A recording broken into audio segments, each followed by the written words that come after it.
உங்களுடைய ஆஸ்தான ஒரு திமுக நிர்வாகி ஆர்எஸ் பாரதி இன்னைக்கு என்ன பேசியிருக்காருன்னு பார்த்தீங்களா?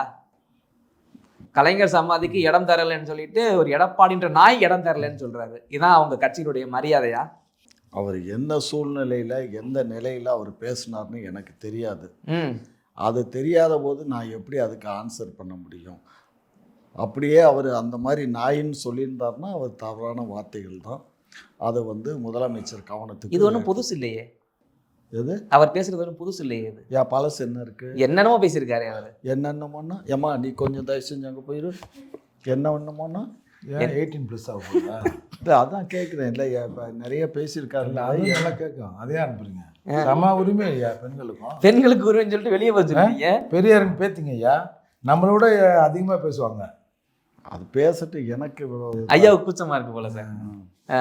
என்ன பேசினாரு? என்ன பேசிருக்காரு? வரிசையா இருக்குது. ஆளுநரை பார்த்து சண்டாளன்னு சொல்லியிருக்காரு. மீடியா, நம்மளாம் மீடியாவில் இருக்க மீடியாலாம் சொல்லியிருக்காரு சார்.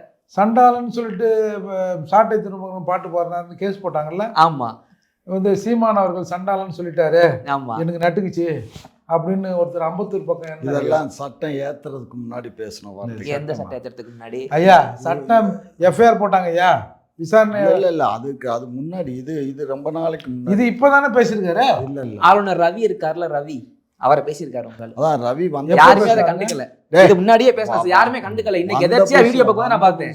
வந்த புதுசுல பேசுறேன். வந்த புதுசுல அப்ப பேச தப்பு இல்லையா? நீங்க சாதி டிஸ்கிரிமினேஷன் நீங்க பேசவே மாட்டீங்க. அது வந்த புதுசுல பேசுனது புதுசோ பழசோ தப்பா ரைட்டா? அது எல்லாமே ரைட்டு தான், எல்லாமே தப்பு தான். ஏன் அப்படி திமுக காரங்க அப்படி இருக்கீங்க? அப்படித்தான். அப்படித்தானா? ஆமா.